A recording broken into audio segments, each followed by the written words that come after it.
You ready? Hey, welcome back, everybody, to the podcast. Just these guys, you know. On today's episode, we're going to talk about something that you do every single day, and you do it all day long, and you don't even really think about it, but it may be one of the things that benefits you the most if you start to think about the fact that you're doing it. What is that, Mike? Especially in those moments where you start to feel a little stressed and uptight and you're getting a little panicky, you can do this one thing. And this one thing will is... benefit you the most. Breathe. Breathing. Just these guys, you know, we got Pastor Mike.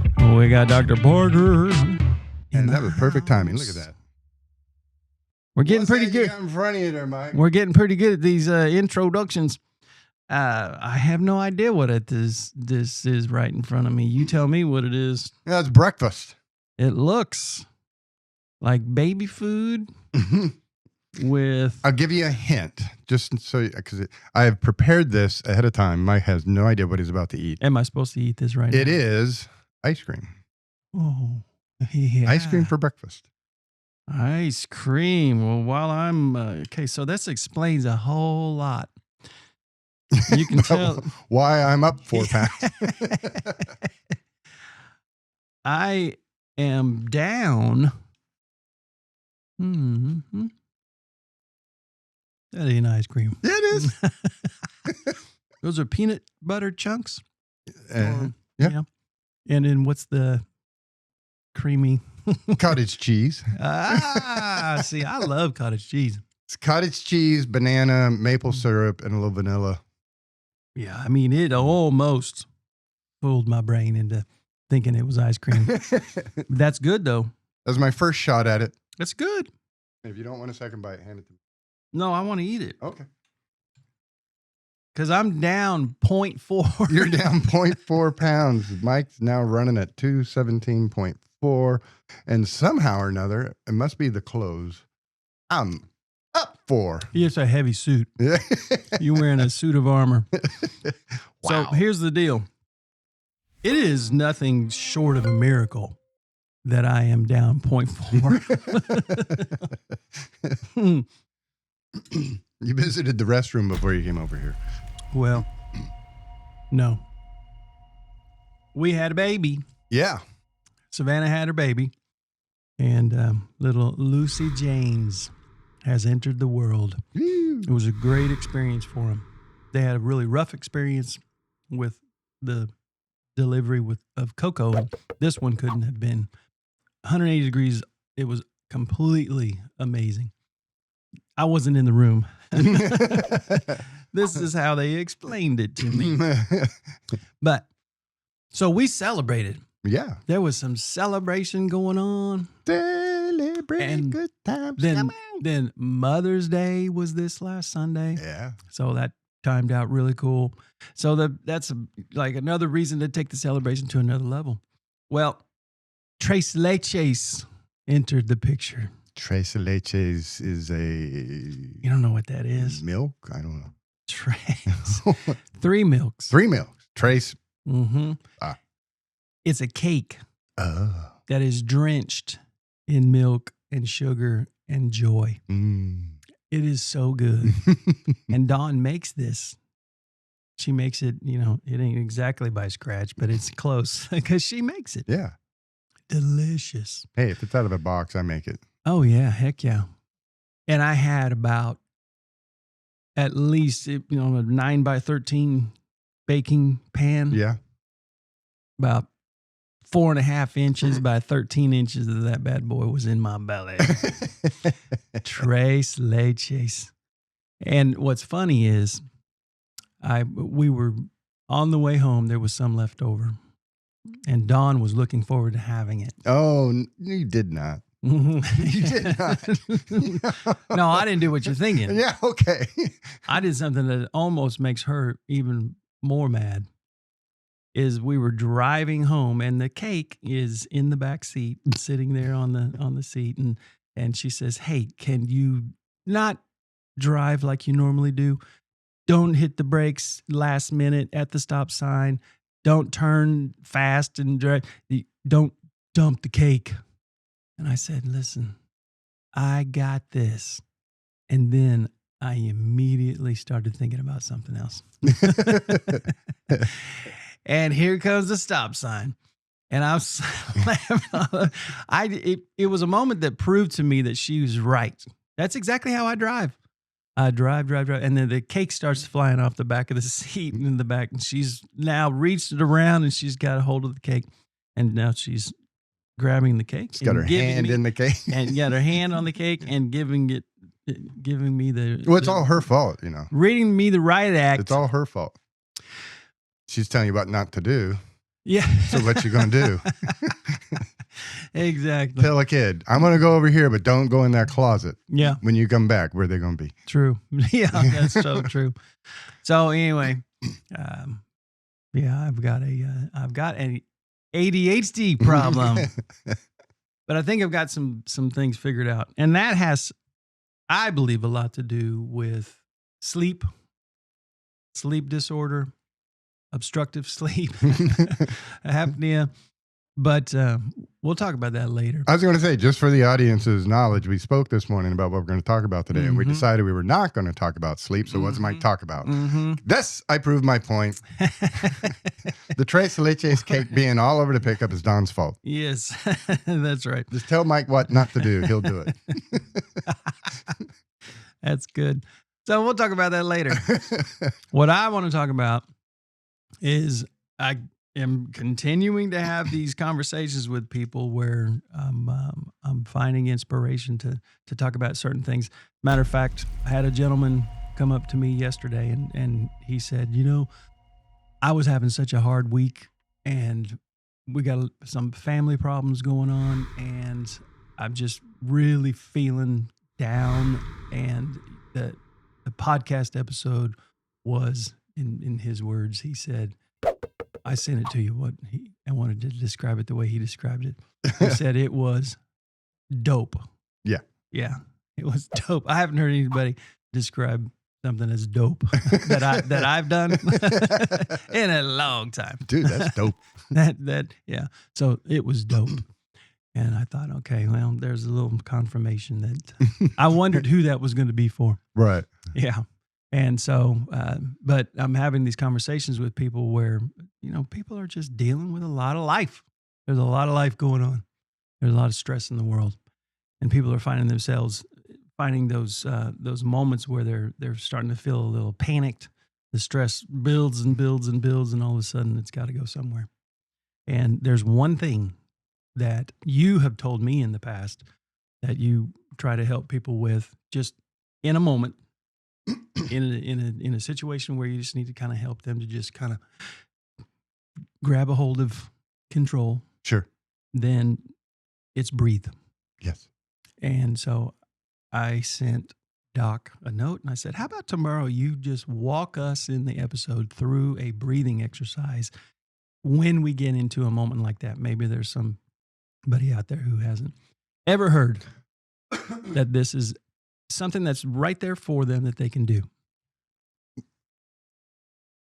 Can I start somewhere else? Do what? This is now you. I'm going to eat the rest of my ice cream. The exercise is real simple. Okay. And because it is so simple, I think people dismiss it. But this knowledge goes back eons. You know, I was studying Socrates, and he talked a lot about self-control. And Socrates never wrote anything down. Other people wrote down what Socrates said. And if you're wanting to learn more about Socrates from 600 BC, just go on YouTube and look up Socrates' defense, because they put him on trial for his thoughts. And he defends himself. And in that defense, he gives a lot of, you know, kind of a primer of his thoughts, his ideas, his philosophies in a nutshell in 30, 40 minutes to, you know, kind of get a taste of what he is talking about that so changed the world that so many other philosophers built themselves off of what Socrates had said, because he was studied by Plato and Zeno. And so anyway, you come forward out of there to Stoicism, is a philosophy that was developed in the 300 BC by the Romans and the Greeks. And it's a very powerful, very influential philosophy in Western civilization. And the basic tenet, the first tenet of Stoicism is the dichotomy of control, recognizing what you don't control and what you do control. And the Stoics said 600 years BC, 300 years BC, we have control over what we think, what we do, we feel. We don't have control over what others think and do and feel. I thought you came up with that. I know people, I say that and people are like, Lance is, it's not me. It's never me. And, the Bible talked a lot about you do you. You do you. You focus on you and focus on today. Why worry about tomorrow? Yeah. So this concept of us being able to control ourselves is central to anything you want to kind of hang your hat on. You said in here one time, the Bible says 365 times, do not worry. And, there's a debate about whether that's an exact number or not, but right. A lot. Right. Well, what struck me more about it wasn't that it was 365 times, but the Bible's not a book. The Bible is a library. Right.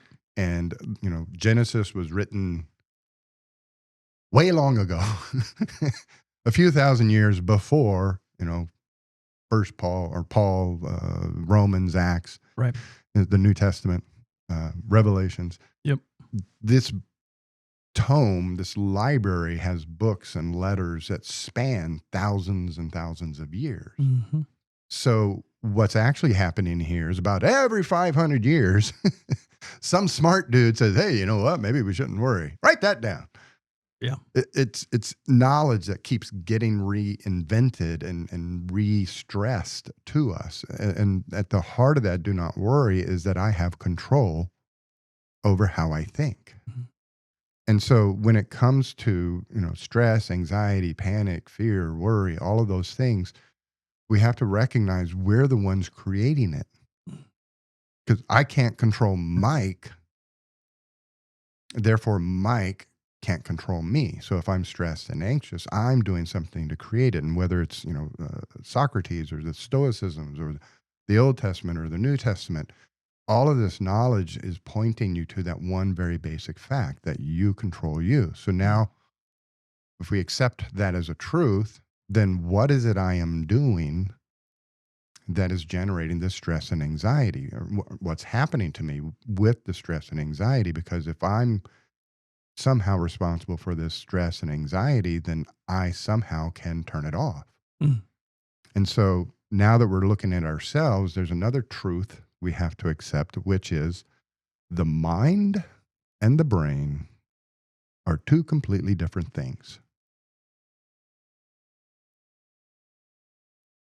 The mind is where you think. It's your memories. It's how you feel, not how you feel per se, but it's your experiences. It's your, belief systems. It's your thinking.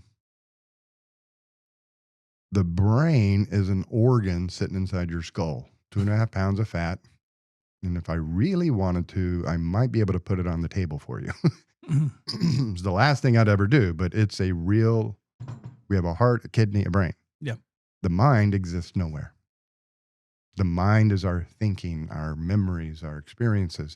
So the mind is 100% changeable. The brain is minimally changeable.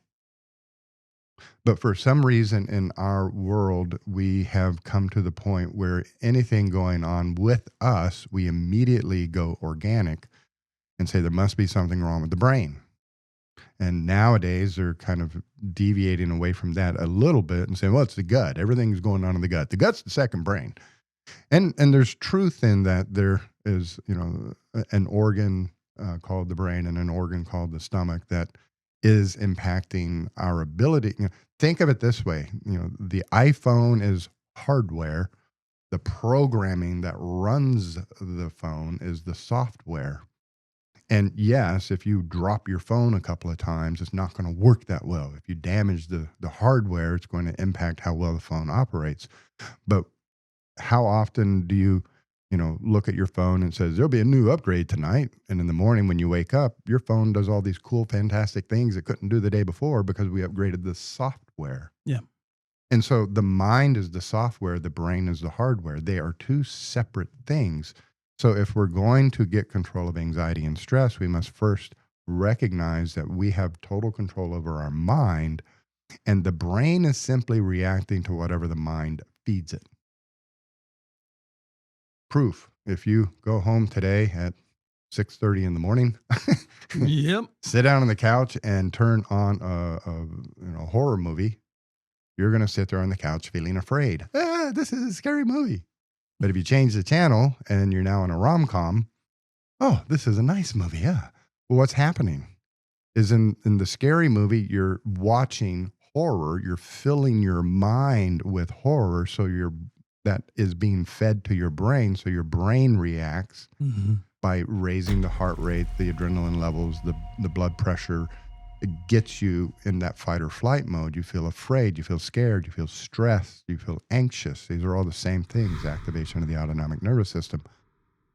So when I change the channel, now I'm filling my mind with beautiful people and beautiful scenes. And so that gets fed to my brain. So my brain brings my heart rate down, my blood pressure down. So there's proof that if we control our mind, we control our brain, we control our mind, we control how we feel. So once you accept all of these facts, that brings you to the point of, well, how do I do it? And there's a 3-step process. The first 2 steps I learned when I was in the military. We would be, in combat, out to sea, and you'd be on a 6-hour shift. And then after the shift was over, you might get into bed for 30, 40 minutes before, the alarm goes off and general quarter sound. You got to be back up at your battle station. So now you're up at your battle station for a couple of hours. False alarm. Now you got to go back to bed and you get another hour in bed before you got to be back on watch. So there's a lot of this going on for months at a time. Sleep, as you mentioned earlier, is extremely precious. Well, how do you go to sleep? You have to relax. How do you relax? And so we learned how to fall asleep as fast as possible. And it was a simple 2-step process. And this 2-step process is exactly what I teach people who are dealing with anxiety and stress and fear and panic. And step 1 is all these steps: control what you control. Again, going back to the Bible or the Stoics, control what you control. And step 1, you control the body. And you control the hardware by tinkering with the software. Yeah. And so in your mind, you say, I'm going to take control of the body. Now, you don't control your adrenaline levels, your blood pressure, your sweat glands, but you do control your breathing. And when we get anxious, we hold our breath up in our chest. We raise the shoulders up and we hold it. And then we talk from there, but this is the body stimulated by thoughts. So if we want to turn the stimulation down, if we want to relax the body, then in our mind, we say, I'm going to take control, and we are going to breathe in our belly. And so we intentionally take a breath into the belly, hold it for 1 second to show your brain you're in charge, and then you let it go. And so this is biofeedback. The brain is running amok and has got your adrenaline up and got you holding your breath. Well, you can take control of the system by intentionally forcing yourself to breathe into your belly. And when you hold it for 1 second, that sends a signal up into the brain that maybe we don't need this all geared up. So you take a breath in the belly, you hold it for 1 second, then you let it go. The movie on the couch, the thing I referenced, looking at the horror movie, you get worked up. Looking at the rom-com, you get calm. Yep. Okay, so what are you putting into your mind while you're standing here? And if you're filling your mind with worry and doubt and what somebody else said and all of these scenarios, if you're playing those movies in your mind, you're going to get worked up. Yeah. So for just a second, fill your mind with something peaceful, something unimportant, but you choose a thought to focus on. And this is the thought you do every time, because you're going to start training your body to respond on command to you. And so you pick a thought, you pick a scripture, you pick a mantra, you pick a movie scene, pick a song, whatever it is that you can remember for the next 12 years. And mine is a Popeye scene. I will gladly pay you Tuesday for a hamburger today. When I think of that scene, Wimpy standing there holding the burger, and my mind is on that. So my mind is now not on the worries and the fears so by putting my mind on something unimportant, I turn the signal off going to my brain saying gear up. And by taking control of the breathing, I'm now intentionally pulling the system lower. So these two things together, breathing in your belly, holding it, letting it go, focusing your thoughts on something peaceful, these two things together start to relax the body, lower the blood pressure, lower the heart rate, lower the adrenaline levels. And next week, when we talk about sleep, this becomes a key element of going to sleep, because it relaxes our body. And that's what we learn to do is we go lay down. Didn't matter if we were laying under a transmitter panel or in a crappy bed. If you just close your eyes, breathe here, say your mantra, within a couple of minutes, you're going to drift off. Yeah. And 5 minutes of sleep is better than no sleep. Sure. So we learn how to do this. You can go over there in the corner, get some sleep. And the guy goes sit down, wrap his arms around his legs, pull his hat down, and you could see him breathing. And you know that in his mind, he's going to his happy place. You do these two things together and you practice it and you practice it and you practice it. This starts to become the go-to for when stuff is happening in your life. As I work with a lot of people who had combat experiences. So when loud noises go off or when somebody says something, their first go-to is the fight or flight.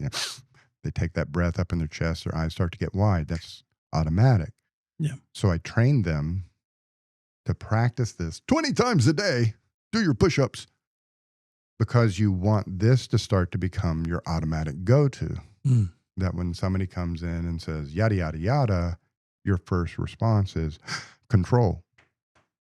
I control my body. I can control my mind. Now let me kind of assess the situation. So for creating peace where there's stress and anxiety going on is recognizing this separation, that whatever they're saying or doing has no impact on me. I can be calm and at peace regardless of the circumstances around me. Don't believe Lance. Believe Viktor Frankl. Sure. Man's Search for Meaning. Believe the Bible. Yeah. Believe the Stoics. Believe, what's his name? Socrates. Many intelligent people have said this over thousands of years. Step 1, take a breath in your belly. Step 2, clear the mind for a second. You start to calm down. Now, step 3, control the situation. Step 1, control the body. Step 2, control the mind. Step 3, control the situation. Here's how you control all situations. Mike, tell the podcast audience what I am doing right now.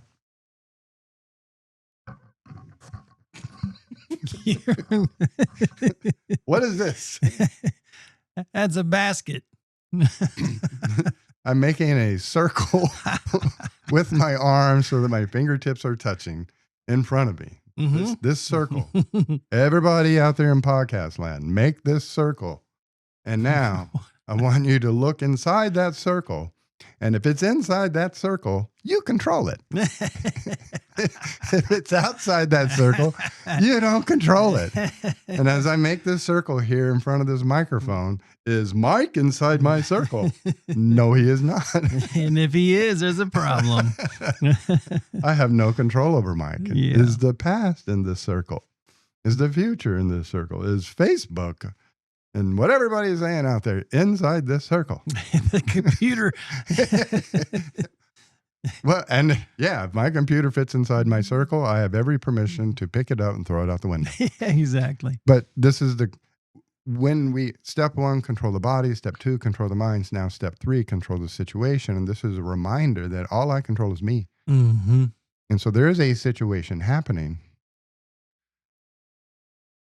that I have no power over. Mm-hmm. What I do have control over is my options for how to respond to the situation. So you make this circle, kind of remind yourself, and you look inside the circle and you say this: of the options in front of me right now, which one would be better? It's good. Yeah, the only control that God tells us he wants us to have is one of the fruit of the Spirit, and that's self-control. Self-control. Lists them all out, all 9 of them, and then, oh, and by the way, self-control. He ends with that. Self-control. And so once we grab a hold of that, Yeah. and then really embrace the reality that we can control those moments where we feel that extra stress or that little panic that's starting to set in, that you can grab a hold of it. There's a amazing. perfect example of how to deal with an argument in the Bible.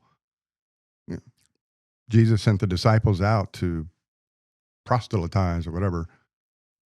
And he told them, if you get to a town and they ain't picking up what you're putting down, Mm-hmm. knock the dust off your sandals. Move on. Yeah.